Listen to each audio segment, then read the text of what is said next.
it doesn't have to be always more about doing more. It's about doing what you're supposed to do and executing it with the right intent in order to gain the adaptation and the growth that you want and you're expecting.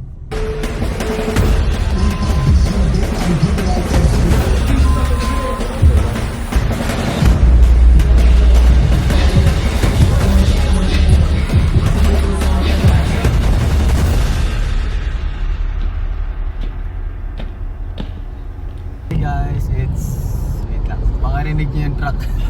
Rinig.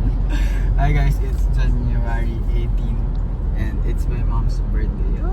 Happy birthday. Sabi mo, happy birthday. Happy birthday, tita. January will be the start ng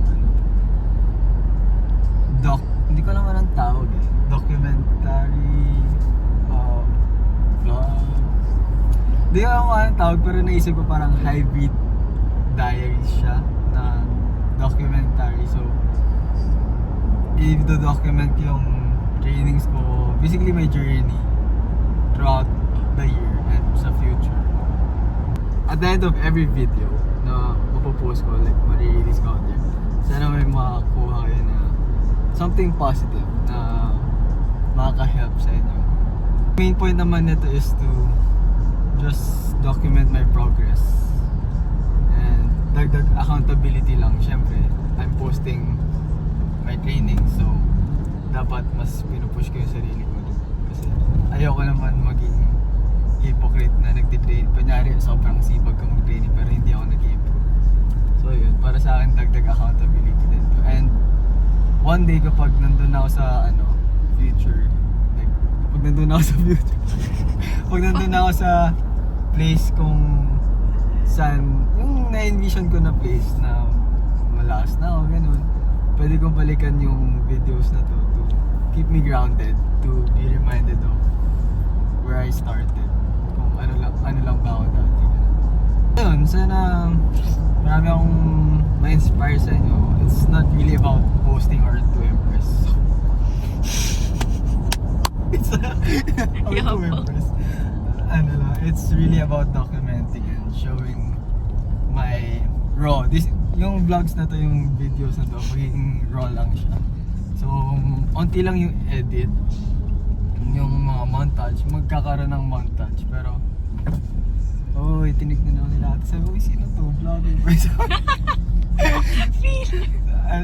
Magkakaroon siya ng montage, pero hindi siya yung normal na yung mga nakikita niyong vlog sa na parang travel vlog. Basta sobrang raw lang nito.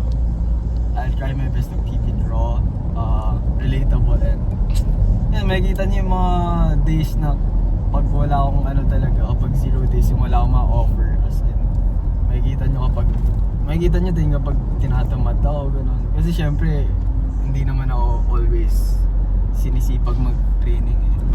Yeah, so I hope you join me with this, tama ba? You join me in this journey to becoming a better version of myself, and hopefully makuha ko yung goal ko sa future, which is to be one of the best one of the strongest ever dito sa Philippines. Yeah, you can say hi, and my cameraman, si Nisha. Say bye. Okay, thank you. Nakabak kami. What pinortreat? We're on our way to Tempo Hybrid sa 30th. Yun, sana magawa ko yung workout and walang injury, and yun, sana maging efficient and quality yung workout natin today. I'm Nisha. Ano sasabihin ko? The camera mo. Taga-video. Hindi. What's your job?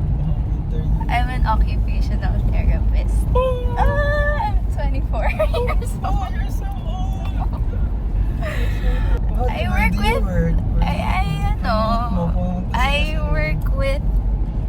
work with kids with special needs. I work with adults, specifically in the adult dysfunction setting. So I work with patients with stroke, TBI, SCI, masasabi mo sa mga future owners? I hope you always like be grounded, and when you work with your future patients, you should really, it's the care and love that you should always give them. Because it goes a long way. Because if you really love your patients and you really do care for them and you treat them as your family, you know, you're gonna see progress talaga. So, yun. Ikaw. Ano? Sa mga future, hindi. Paano naman? Future Hindi, like sa mga future, like kids right now or teens na nagdi-dream kung anong ginagawa mo right now. Pero, Anong ginagawa ko? eto, mga bagay na pinapahirap. Ako pinapahirap ako sa future. What you're doing right now, you're trying new things like high rocks. O, ganun. Pero they're scared to try kasi feel nila na di nila kaya. Like, I'm one of those. Like, I think I'm still not in the position to, you know, parang salita about how to get there. Pero it doesn't have to be perfect. Tingnan nyo ngayon, nag-vlog ako, wala akong mic, wala akong camera, di ba? It's like, you just start somewhere, you have to start somewhere. Kasi if lagi mong iisipin, lagi mong isip, ay nakakatakot, ang hirap. Hindi mo na siya magagawa. Di ba? Ang isa tumagal-tagal, lagi mong sasabihin yun, hindi mo na, tumagal, matanda ka na, hindi mo na nagawa yung gusto mong gawin. Mapapaisip ka na lang na, paano ko sinimulan ko lang? It doesn't have to be perfect. Kahit naman ako dati, nung nag-start ako tumakbo. As in, wala talaga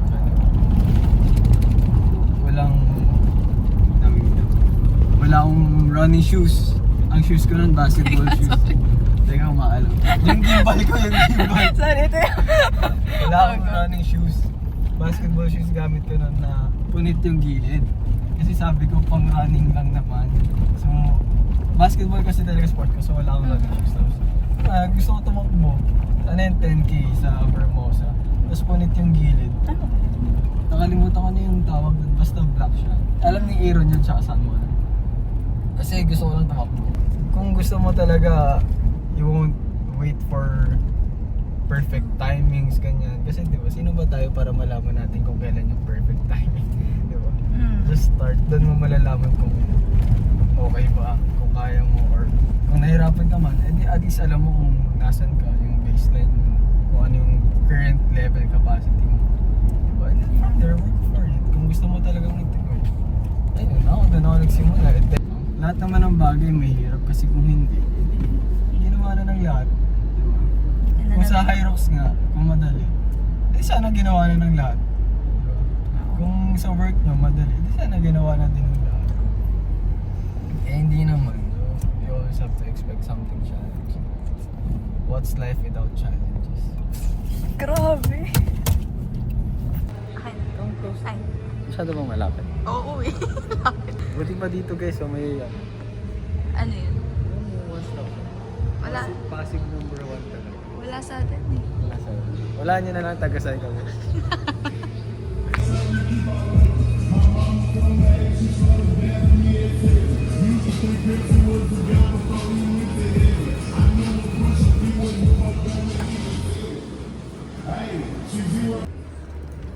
Hi guys. Maghahanap muna kami ng food. Gutom. 9:07. 9:10 pa lang. Careful lang. Yeah. 9:10 pa lang. Oh, 9:10 pa. So, layo-layo din natin. It's Nico and Beef, Nico. my idols. Cool, oh. Wala si Coach Gabe. Kung nandun, edi nabuo na yung Big 3. Ay, Big okay. three para sa akin. Oo nga. Yung goal ko is maging Big 5 kami. Kasama ako sa 5. Tama. Wow. Success. Nag-reveal Success. ng Yung ano ko. okay na. Tagal lang ang pagkain namin. Joke lang, kaka-order lang. Kaka-order lang. Kasi So, so your food. this is my food. It's tuna melt. Yeah. Inisip ko kung tatanggalin ko muna yung lettuce and tomato. Kasi fiber. So baka magtahi ako. Something. Pero half lang naman. Hindi, tanggalin ko muna. To be sure na.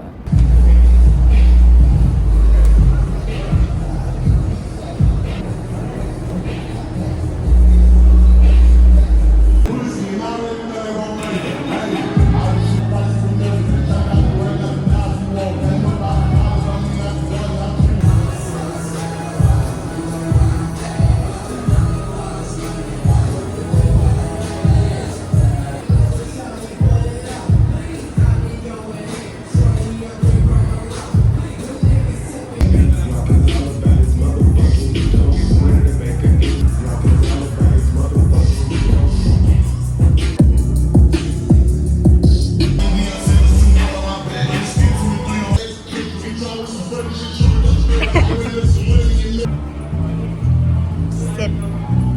Breathing like an outlast, I fall on us like old Japanese without class. We from the south where we learn all the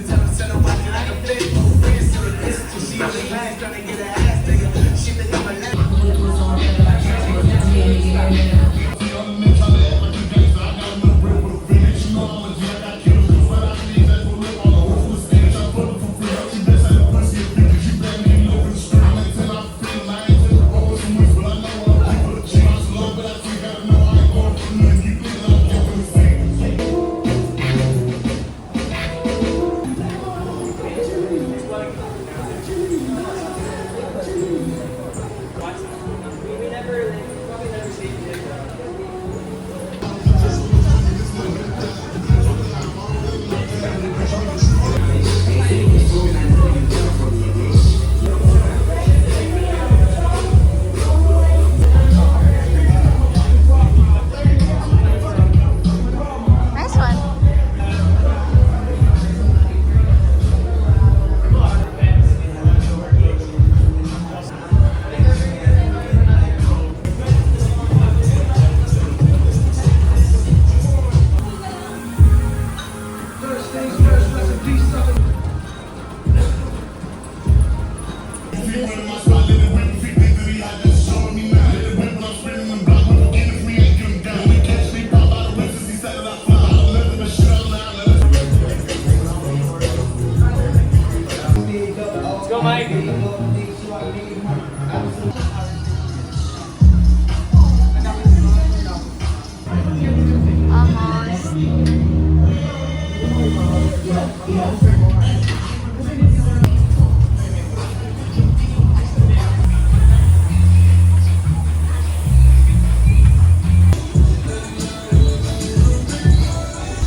Almost. How was it? It was tiring. So, ayos na kami. Sunday namin si Ate Rain and Makati. And then I'll do the post-training recap na lang sa Sa car. I'm tired pero not really dead. Medyo, yeah, finil ko lang yung emotions ko kanina. Pero sabi ko. Tulok sabog. Ay, nakape. Kamusta? Baka ba sabog? Hindi daw, sabi nila. Nagpi-play na yan? Oo. Sige na. Raw naman eh, raw. Kaya sabi mo, Rod. How was it? From start, middle, tapos nung patapos ka na. Nung start, feeling ko nung una, yung round 1, medyo naging conservative ako. Tinry ko din to go unbroken dun sa sled. Sled push and pull. Kasi gusto ko talaga ma-feel yung lactate. Since it was halfway lang naman. Hindi naman siya yung sa race and ito sa workout.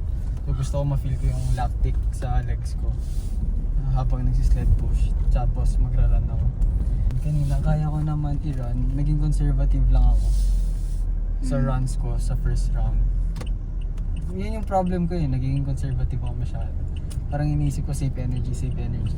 Tapos kakasave ko ng energy sa dulo. Yeah, napagod ako pero alam mo yung kaya ko pa bilisan eh. Parang lagi akong ganun, parang kaya ko pa naman bilisan eh. Yun yung nangyayari. Yun kasi yung sakit ko before na laging nag-give up yung legs ko. Pero yun, feeling ko nga dahil consistent nga yung training ko, yung program. Tapos nagpalit na din ako ng approach. Feeling ko mas tama naman na. Hindi ko feeling, alam ko mas tama na yung ginagawa ko. So yun, hindi legs yung nag-give out sa akin kanina, hindi din heart rate. Yung utak ko parang pinapabagal niya lang ako. So I have to, go, like break that part sa utak ko na parang pag sinasabi na teka lang bagal ka onti, baka mamaya mapagod. Pag ginaganon ako ng utak ko, kailangan ko pang mas mag-push. Kasi kailangan sa training malaman kung ano talaga yung pinakakaya ko. Para pagdating sa race, doon ako pwede mag-conserve ng energy na etong part medyo ano ako dito, tapos dito ako bibitaw ng sobrang bilis. Ganun. Could have gone to 70 to 100 pero syempre, you have to be smart. Doing more doesn't mean getting better agad. Sometimes doing more will just sacrifice your body. Doing more means you have to recover more. I did that lang kasi pag ginawa ko pa yung mas madami doon, it will be junk volume na lang. Wala nang adaptation mangyayari sa katawan ko. It's parang punishing myself na lang. And it's really easy to, pwede ba mag-write? Really easy to punish yourself, di ba? If kung gusto mo lang pahirapan sarili mo, pwede ka naman tumakbo lang ng tumakbo ng sprint. Madali lang yun, kahit sino kaya mong pagurin. Diba? Kaya mapagod kung gusto mong sagarin ang sarili mo. It's a different thing when you train smart. You have to know kung hanggang saan yung merong adaptation sa katawan mo and saang part na yung maging wala na. Parang pinapagod mo na lang sarili mo, hindi na siya nakakatulong sa'yo. And it's another thing to be disciplined. Kasi alam naman natin tayo mga gusto natin i-push. Feeling natin yung growth nangyayari kapag napagod tayo eh, di ba? Yun yung normal sa atin. Kailangan pagod. Kapag di ka napagod, parang wala lang, ba't ka pa nag-training, di ba? Yun yung mindset ng mga athletes sa atin and we have to change that. We have to know when to. And pag sinabi ng coach yun na 30 reps, just do 30. May reason kung bakit sabi niya 30. Hindi ka gagawa ng 32, 33, 34. Diba? The gym doesn't reward the sweat that you put in. Kasi nga, madali lang magpawis, madali magpagod. But it rewards the intent of your workouts. So every workout has to have purpose. Dapat may intent siya. Kasi if you're just doing it, kunyari yung squat, it's easy to squat. But it's another thing to squat 5 seconds down, then up. 3 seconds down, then up. There's always intent. So yung magiging game changer. Kaya siguro, if you feel like stuck or you're feeling like plateau, feeling nyo di na kayo nag-improve is baka kasi nga hindi nyo ginagawa yung intense workout. So yeah, siguro yun yung takeaway ko for today, na it doesn't have to be always more about doing more. It's about doing what you're supposed to do and executing it with the right intent in order to gain the adaptation and the growth that you want and you're expecting. Yeah. Diba? Say Hi! Nandun na namin si Ate Rain. Yo. Ay pumasok sa Gcash ko yung transfer ko. Gcash. Lulundan ko na sana. Kawawa naman to. May pang training, walang pang May pang Hyrox pero walang pang toll. Si Ate Rain kasama ko sa Hong Kong with Kuya. Sa Hyrox. Yeah. So exciting. Nilibre nila yung plane ticket. Mga ano ko yan eh, manager. Mga manager. Mga ano yan, parents yan sa Hong Kong. Uy, may balik to one day. Say hi.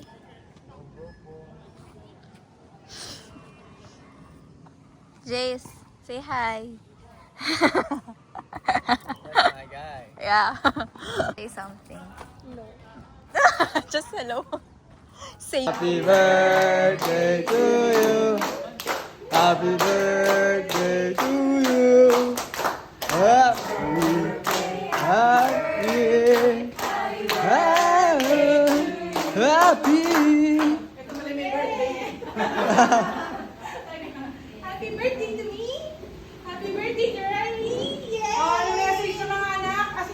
Tita, tita. Bunsoy! God bless.